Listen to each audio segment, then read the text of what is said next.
Hey,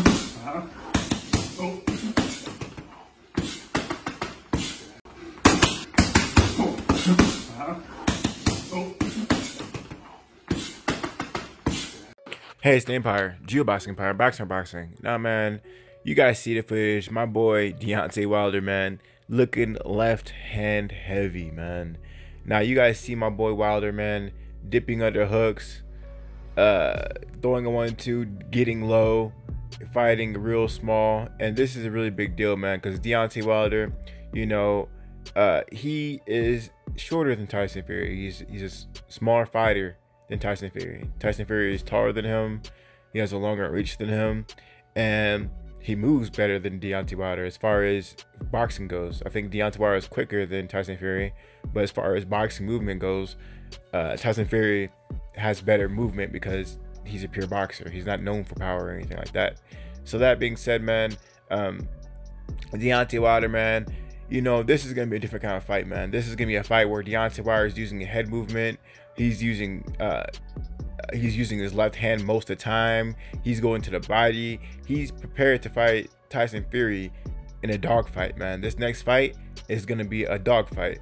And Deontay Wilder just keeps on showing footage over and over again.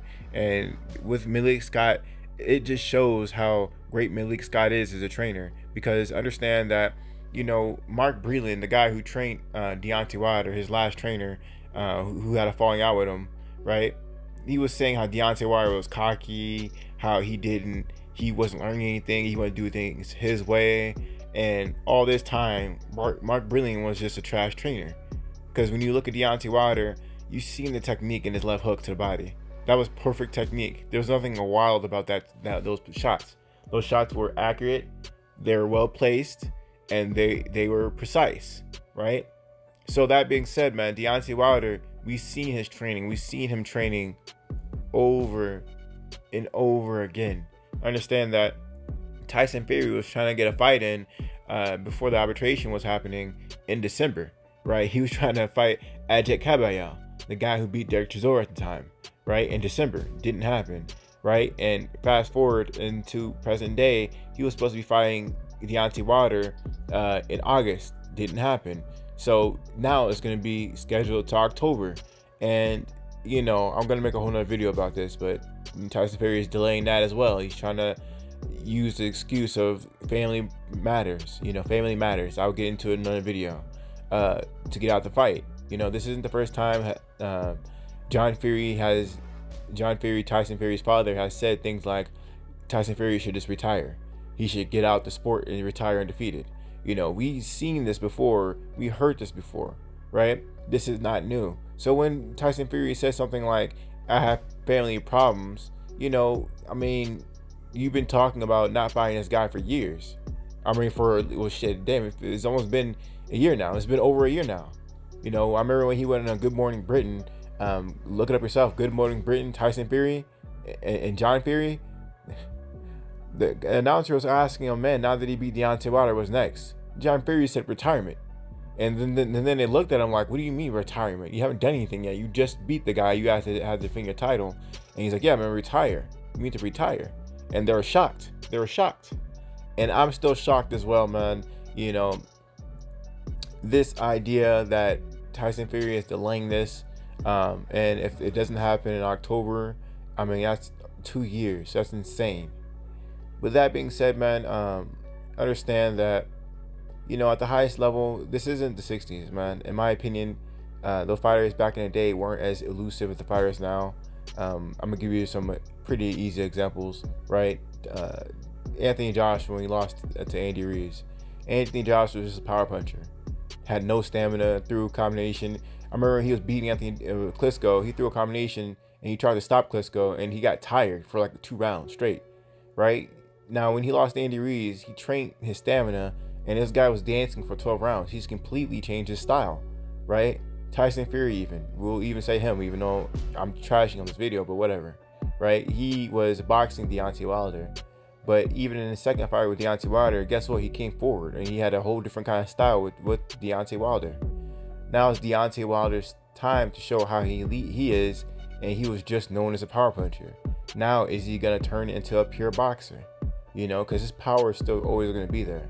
So is he going to start doing things that he never did before and really box and do elusive things like throw combinations and throw body shots? Is he going to do those things against Tyson Fury? I think he can, man. Like I said, this is a new era, man. These fighters can definitely change their game if they wanted to, and they have the resources and they have the footage.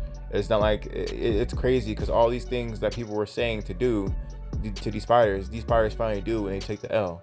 You know, everyone was telling Anthony Joshua, you need to work on your stamina. You get tired way too quick. You're too robotic.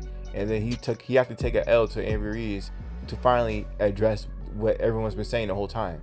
Tyson Fury, the same thing. The guy was known not to have power. He was known to just box too much and not really impose himself. The biggest guy in the heavyweight division, but he's dancing everywhere. He's dancing, you know, with a tutu on. Why you can't be the biggest guy in the ring, the tallest guy in the ring, the longest guy in the ring, dancing everywhere? Why don't you stand still and fight? And that's exactly what got on that Deontay Wilder win, walking Deontay Wilder down, because it's harder to punch going backwards than it is going forwards. Let's just be honest, it's harder. Most people can't generate power walking backwards, moving backwards from an elite level fighter who has a higher reach than you, right? Who actually knows how to move really well, walking you down, right? It's extremely hard because you got to dodge the punch, and then you got to throw a punch to counter the punch, but he's taller than you, and if he knows distance, he knows what he's doing. That's extremely hard. So, like I said, Anthony Joshua, Deontay Wilder, Tyson Fury, 2 to 3 made their adjustments to redeem themselves and completely change their style. Can Deontay Wilder do it, man? And I think he can do it. I've been watching him train, and his training, he's been using his left hand a lot more, and that's what I like to see, man. His left hand, I personally think, is one of his best punches.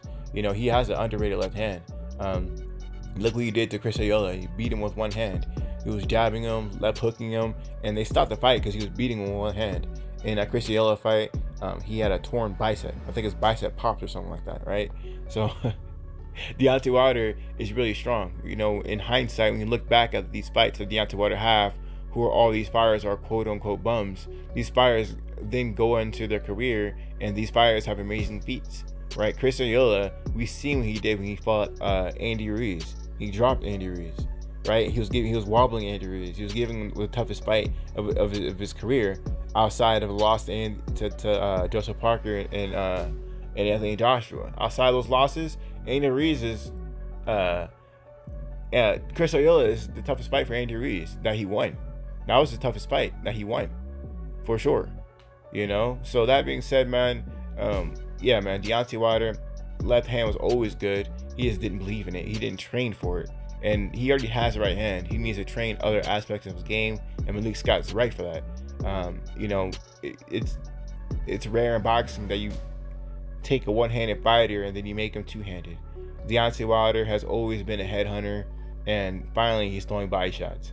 All that power, having the highest KO ratio in boxing history, and for the heavyweight division, or for in period actually, you know, finally you're gonna throw some body shots. You can break some ribs with that.